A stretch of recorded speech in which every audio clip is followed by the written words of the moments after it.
영학은 고차의 인식에 도달하기 위하여 이른바 실현의 길 위에서 반드시 자신의 것으로 삼아야 할 4가지 덕성에 대해 말하고 있습니다.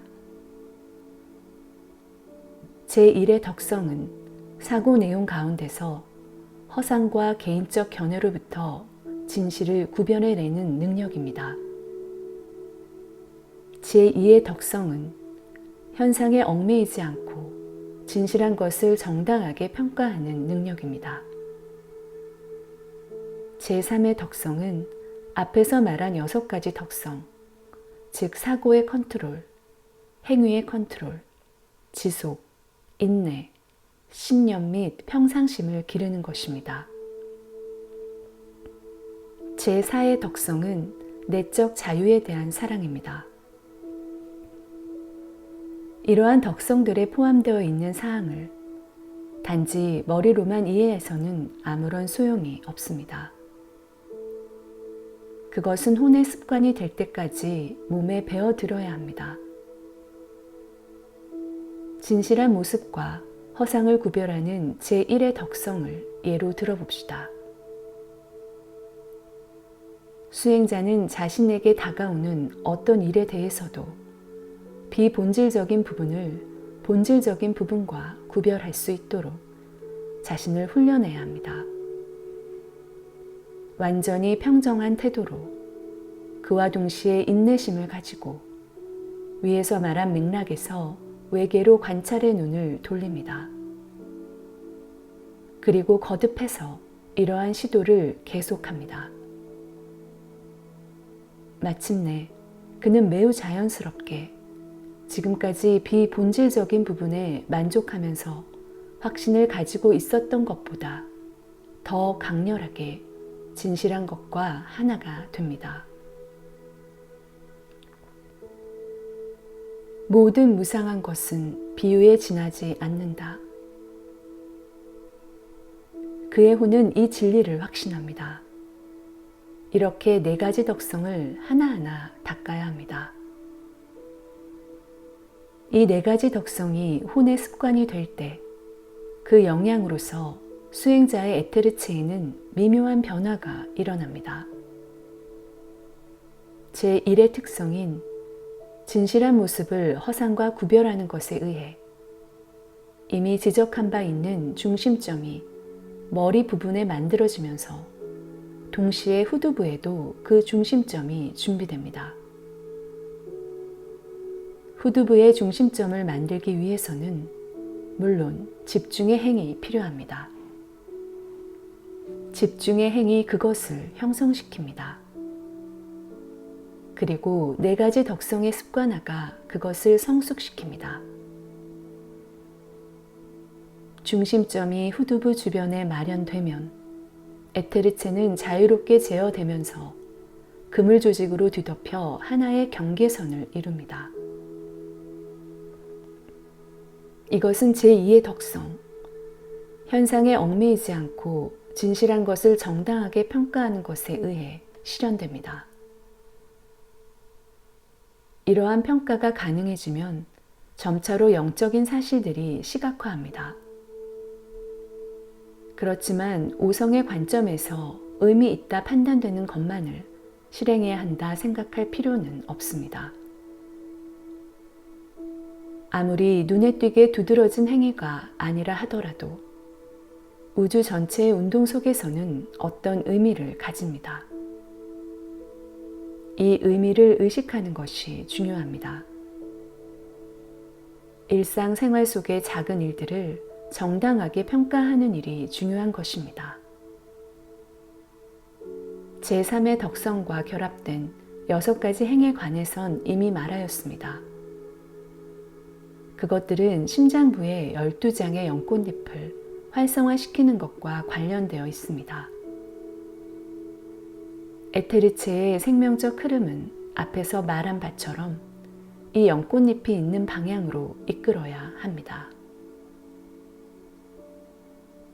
제4의 덕성, 내적 자유에 대한 사랑은 심장 부분의 에테르 기관을 성숙시키는 데에 유효한 것입니다. 이 덕성이 혼의 습관이 되면 수행자는 자신의 개인적인 능력들에 관련된 일체의 것들로부터 자유로울 수 있습니다. 그는 사물을 자신의 특수한 입장에서 관찰하려 하지 않게 됩니다. 자신을 좁은 개인적인 입장에만 구속하는 틀이 사라져 버립니다. 영계의 내부에서 그의 내면으로 하나의 통로가 형성되는 것입니다. 이것이 바로 해탈이 의미하는 바입니다. 여기에 도달하기까지 그는 이러한 구속 때문에 개인적인 좁은 범위에서만 사물이나 존재를 관찰하도록 강제되어 왔습니다. 수행자는 이러한 구속에서 자유로워져야 합니다. 영학이 제시하는 행법은 인간 본성의 가장 내밀한 부분에까지 깊숙하게 작용합니다. 네 가지 덕성은 이러한 행법입니다. 행법은 여러 가지 형식을 띠고 있지만 영적 관점에 입각한 모든 세계관 속에서 그것을 발견할 수 있습니다. 그러한 세계관의 창시자들은 어떤 어두운 감정에 촉발되어 이러한 가르침을 편 것은 아닙니다. 그들 자신이 위대한 영계 입문자였기 때문에 이러한 가르침을 편 것입니다. 인식의 길을 통하여 그들은 도덕에 적합한 행법을 자아낸 것입니다. 그들은 이러한 행법들이 인간의 영묘한 본성에 어떻게 작용하는가를 알고 있고 또 이 길을 걸으려 하는 자가 진실로 이 영묘한 본성을 육성해 나가기를 원하였습니다. 이러한 세계관이 의미하는 바를 실천하는 것은 자신의 영적 완성을 위해 노력하는 일과 같습니다.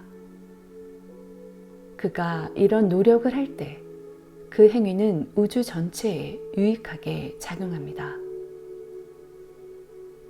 자신을 완전하게 하는 일은 결코 이기심의 표현이 아닙니다. 왜냐하면 불완전한 인간은 인류와 세계의 불완전한 노예이기 때문입니다. 완전하면 완전할수록 그는 전체를 위해 보다 완벽하게 봉사할 수 있습니다. 장미가 스스로를 아름답게 치장할 때 정원은 보다 아름답다라는 말은 여기에 해당합니다. 이러한 의미에서 위대한 세계관의 창시자들은 위대한 마술사이기도 합니다. 그들에게 유래하는 것들이 사람들의 혼으로 흘러들어갑니다. 그리고 그것에 의해 인류뿐만 아니라 우주 전체가 진화합니다. 그들은 이 우주 진화를 위해 완전히 의식적으로 일해왔습니다. 그들이 부여한 행법이 인간 본성의 내밀한 인식에서 퍼올려진 것임을 인식하는 자만이 이 행법의 의미를 이해합니다. 위대한 영적 지도자들은 위대한 인식자이기도 합니다.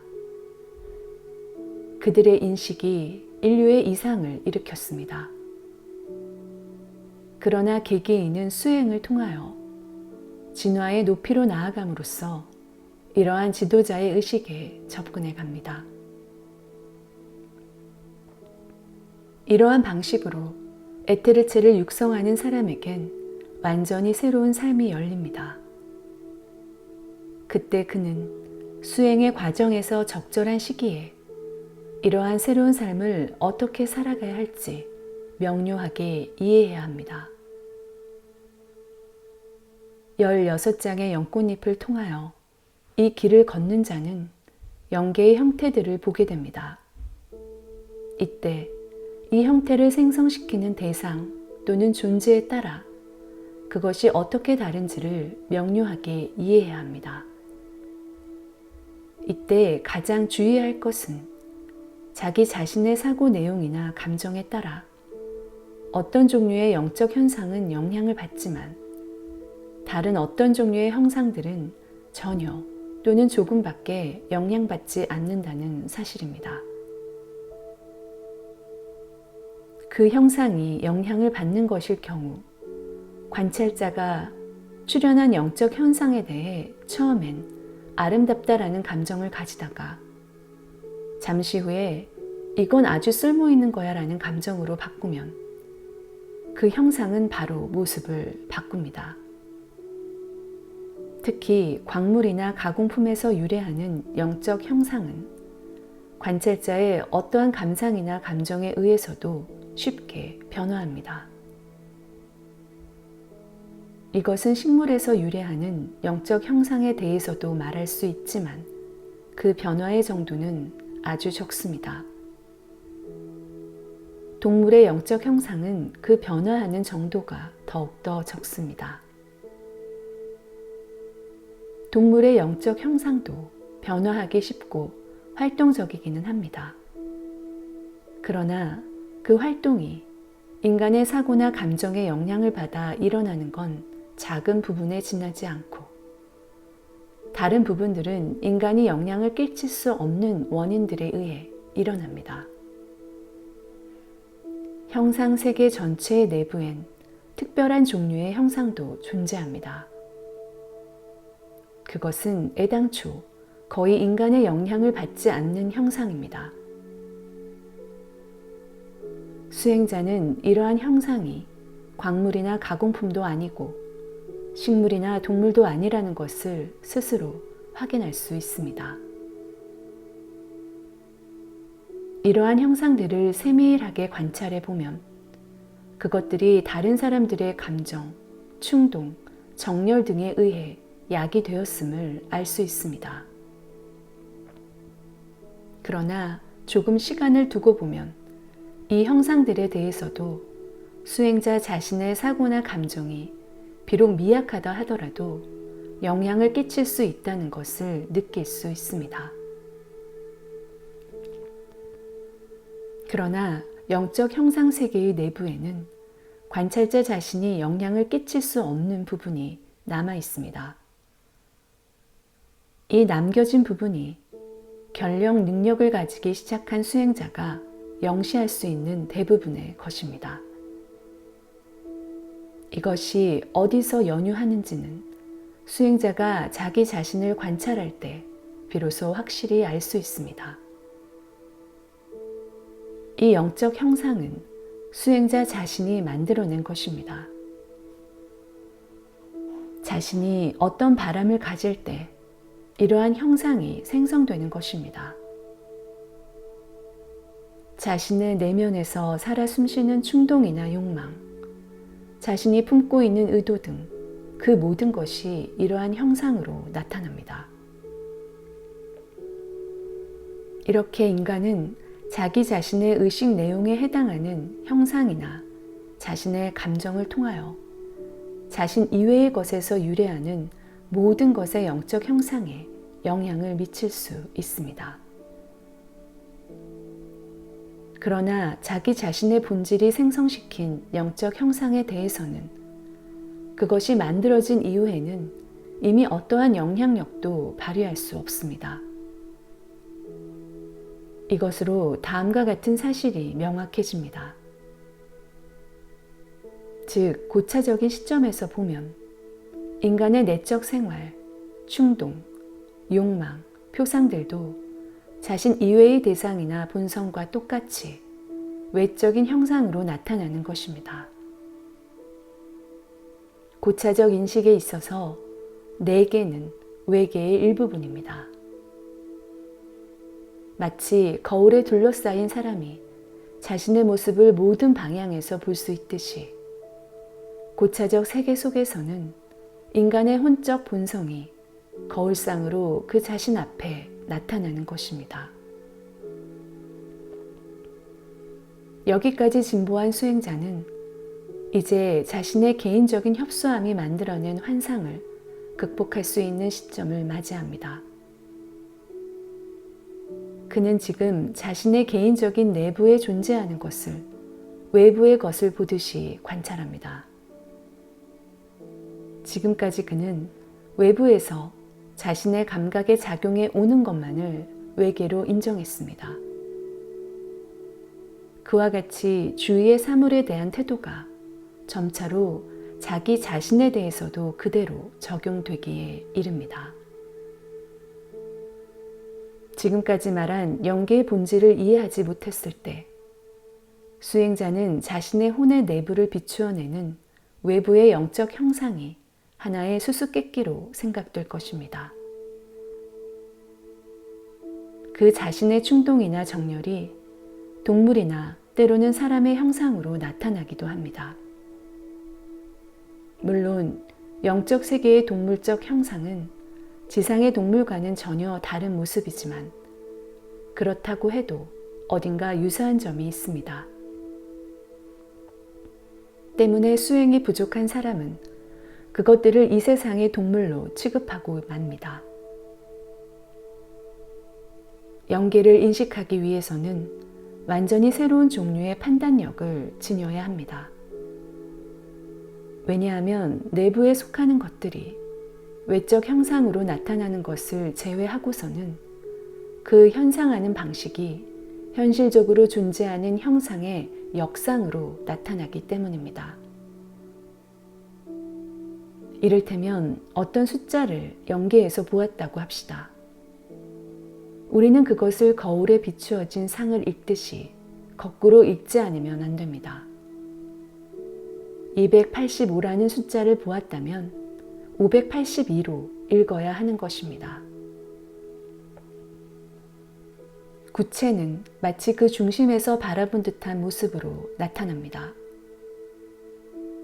따라서 중심에서 바라보는 시각을 올바른 방식으로 고쳐 읽어야 하는 것입니다. 혼의 특성 또한 거울상으로 나타납니다. 어떤 외부의 대상으로 향한 바람은 그 바람을 품은 자신을 향해 다가오는 형상으로 나타납니다. 인간의 저차원적 본성에 기초한 욕정은 동물과 같은 모습으로 인간을 휩쌉니다. 이러한 욕정은 그것을 만족시켜 줄 수 있는 대상을 외부 세계에서 구하고 있습니다. 그러나 외부 세계로 향한 이러한 욕망은 거울상 속에서는 욕정의 소유자에 대한 공격으로 표현됩니다. 수행자가 영적 직관을 가지기 이전에 냉철한 자기 관찰을 통하여 자신의 성향들을 잘 인식하고 있다면 자신의 내면이 외적인 거울상으로 나타났을 때 정면에서 바라볼 수 있는 용기와 힘을 가질 수 있을 것입니다. 조용한 자기 반성을 통하여 자신의 내면을 인식하려 하지 않는 사람은 이러한 거울상이 자신의 모습임을 인정하지 않고 그것을 다른 외적 현실의 일부분으로 생각하게 될 것입니다. 또는 그러한 거울상에 접한 후 불안에 빠져 도저히 눈뜨고는 똑바로 쳐다볼 수 없는 그 모습을 아무런 근거도 없는 공상의 산물로 치부해 버릴지도 모릅니다.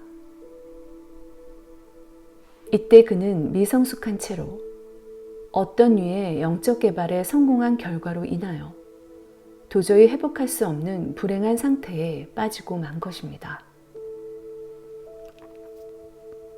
영계 입문을 위해서는 자신의 혼에 대한 영적 통찰이 무엇보다 중요합니다.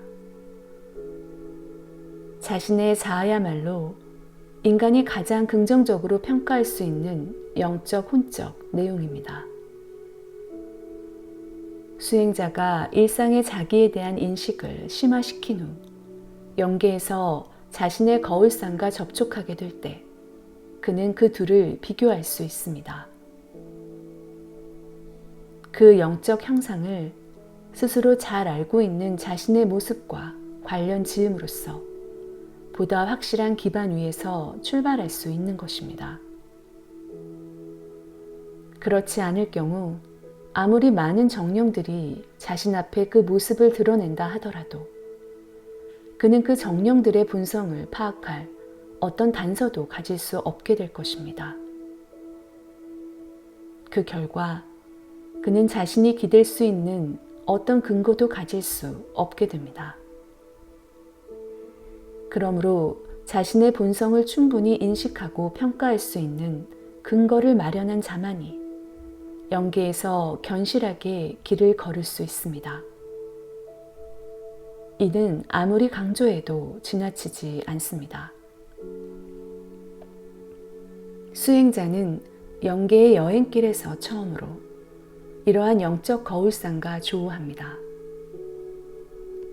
이 거울상에 대응하는 현실이 그의 내부에 존재하므로 따라서 수행자는 이 최초의 단계에서 소화하기 어려운 영적 현실과의 조우를 시도하지 말고 이러한 거울상과의 만남을 당연한 것으로 생각하는 마음의 자세를 갖추어 두어야 합니다.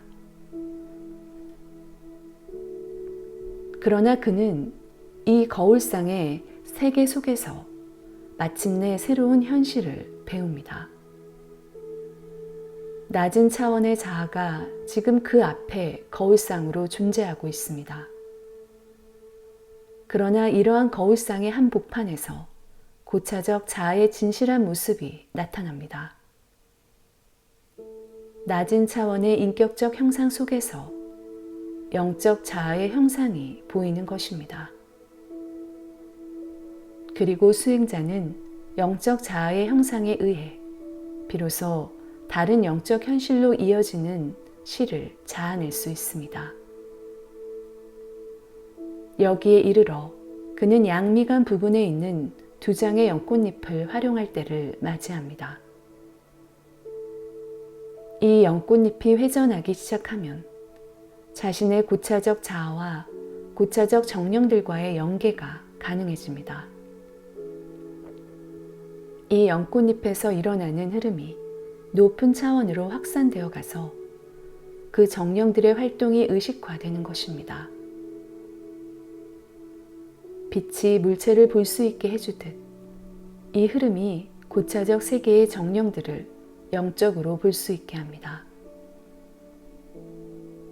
영악에 깊이 몰입하면 우리들의 의식에 근본적인 진리를 나타내는 특정한 표상이 일어납니다.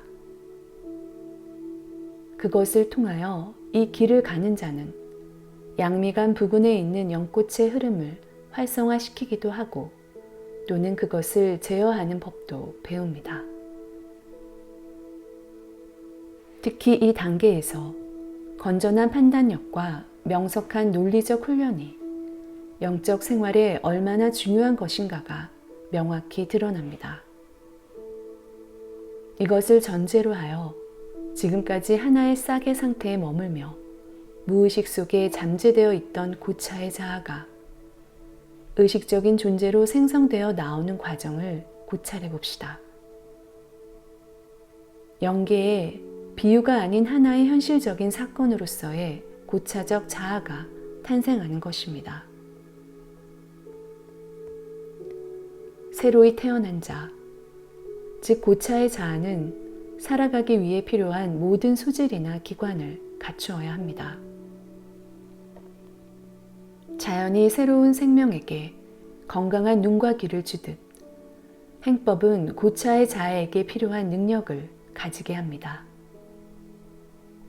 그리고 영의 고차적 기관이 건전하게 자라도록 배려하는 행법은 물질계의 건전한 이성과 도덕 그 자체이기도 합니다. 태아가 모태 속에서 성장해 가듯 영적 인간은 물질계의 자아 속에서 자라갑니다. 태아의 건강은 모태 안의 건전한 자연 법칙의 작용에 의존합니다. 그와 마찬가지로 영적 인간의 건강은 상식적인 이해력이나 현실 생활의 이성에 의해 지켜집니다. 이 땅에서 건전한 사고를 가지고 건전하게 생활하지 못하는 사람은 결코 고차적 자아를 생성시킬 수 없습니다. 이성에 따른 자연스러운 생활을 영위하는 것은 진실한 의미에서의 영적 발전의 기초가 됩니다. 태아가 태어나기 전부터 자연, 즉 태어나서 감각적 지각의 대상이 되는 자연의 힘에 따라 생명을 유지하듯 인간의 고차적 자아도 이미 지상생활 속에서 영계의 법칙에 따라 살아가고 있습니다. 그리고 태아가 어렴풋한 생명 감정에 의존하여 필요한 힘을 얻는 것과 마찬가지로 고차의 자아를 생성시키기 이전의 인간도 예감에 의해 영계의 힘을 얻을 수 있습니다. 고차의 자아가 충분히 성숙한 모습으로 영계에 출현하기 위해서는 이와 같은 이 땅에서의 작업이 반드시 이루어져야 합니다. 자신의 눈으로 보지 않는 한 영학의 교의를 믿을 수 없다는 태도는 잘못입니다. 왜냐하면 영학을 깊이 연구하지 않고서는 진정한 고차의 인식을 얻을 수 없기 때문입니다. 영학을 부정하는 사람은 모태를 통해 태아에게 주어지는 힘을 거부하고 태아가 스스로 그것을 손에 넣을 때까지 태아가 어떤 힘을 발휘해서도 안 된다고 생각하는 것과 다를 바 없습니다. 태아가 아직은 어렴풋한 생명 감정에 의해 모태가 자신에게 부여하는 것을 긍정적으로 받아들이듯이 아직 영적인 눈으로 볼 수 없는 사람도 영학적 교의의 진실을 직관할 수 있습니다.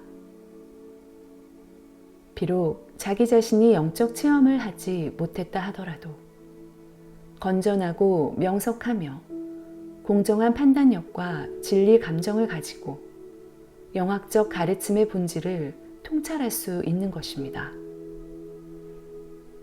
우리는 우선 신비학적 인식 내용을 배우고 그 학습을 통하여 영적인 눈으로 인식하기 위한 준비를 갖추어 두어야 합니다. 이러한 준비와 배움 없이 뭔가를 볼 수 있게 된 사람은 눈과 귀를 가졌으나 지성이 없는 어린 아이와도 같습니다. 색채와 소리의 세계가 그 앞에 펼쳐진다 하더라도 그것이 무엇을 의미하는지를 전혀 이해할 수가 없는 것입니다. 이렇게 미리 진리를 갈구하는 감정이나 이성, 이해력에 의해 파악된 것들이 신비 수행의 어떤 단계에서 체험됩니다. 수행자는 이제 자신의 고차적 자아를 직접 체험할 수 있습니다. 그리고 고차의 자아가 고차의 정령들과 하나가 되어 조화로운 관계를 형성하는 것을 인식합니다. 이렇게 하여 수행자는 어떻게 낮은 차원의 자아가 고차적 세계에서 파생되어 나왔는지를 깨닫습니다. 이것은 고차적인 것이 저차원의 것보다 영속적이라는 사실을 그에게 가르쳐 주는 것입니다. 이제 그는 무상한 것과 영원한 것을 구별할 수 있습니다. 이것은 고차의 자아가 낮은 차원의 자아에 깃든다는 교의를 자신의 직관으로 받아들인다는 것을 뜻합니다. 인간이란 고차의 영적 관계성에 의해 태어나며 그 성격이나 운명도 이러한 관련에 의해 생성된다는 것을 명확히 깨닫는 것입니다. 수행자는 인생의 법칙, 즉 카르마 업을 인식합니다. 그는 자신의 저차원적 자아가 만들어낸 지금의 모습이 자신의 고차적 본성이 깃들 수 있는 많은 형상들 중의 하나에 지나지 않는다는 사실을 깨닫습니다. 그리고 그는 자신의 내부에서 고차의 자아가 낮은 차원의 자아에 작용하여 자신을 점점 완전한 존재로 만들어가는 프로세스를 눈으로 볼 수 있습니다. 이제 그는 완전성의 정도에 따라 다양하게 인간을 구분할 수 있다는 것을 통찰합니다. 그는 지금부터 자신이 걸어야만 할 여러 단계들을 이미 거쳐 지나간 많은 사람들의 존재를 느낄 수 있습니다. 그는 이러한 사람들의 행위나 가르침이 고차적 세계의 계시에 근거하고 있다는 것을 통찰합니다. 그는 이러한 통찰을 고차적 세계의 첫 발을 내디디며 획득한 것입니다.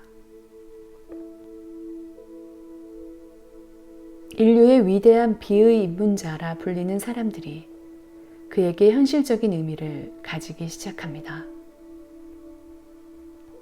이러한 수행 단계에 속한 사람은 이하의 능력을 가집니다. 고차의 자아를 인식하고 저차원의 자아에 고차의 자아가 깃든다는 가르침, 즉 윤회 전생과 카르마의 법칙을 알게 되고 또한 위대한 영계 입문자의 존재를 인식합니다. 때문에 이 단계의 수행자를 미혹을 극복한 사람이라 합니다. 지금까지 그는 이성과 건전한 사고에 기초한 신념을 가지고 있었지만 이제 그 신념 대신에 완전한 지식과 무엇에 의해서도 흐려지지 않는 밝은 통찰력을 소유합니다.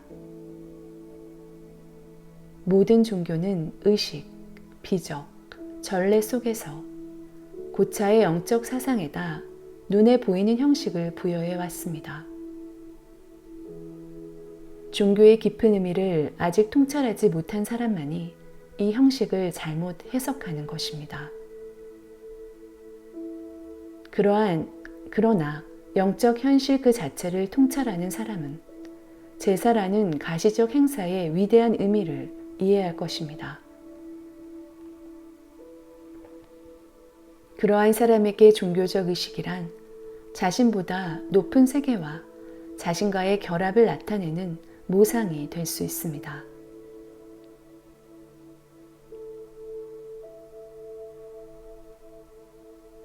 이 단계까지 수행한 사람이 어떻게 새로운 사람으로 태어나게 되었는지를 이제 당신은 이해할 수 있을 것입니다. 수행자는 자신의 에테르체의 흐름을 통하여 점차로 본래의 생명 요소를 제어하고 그것을 통하여 육체의 구속에서 자유롭게 벗어날 수 있습니다.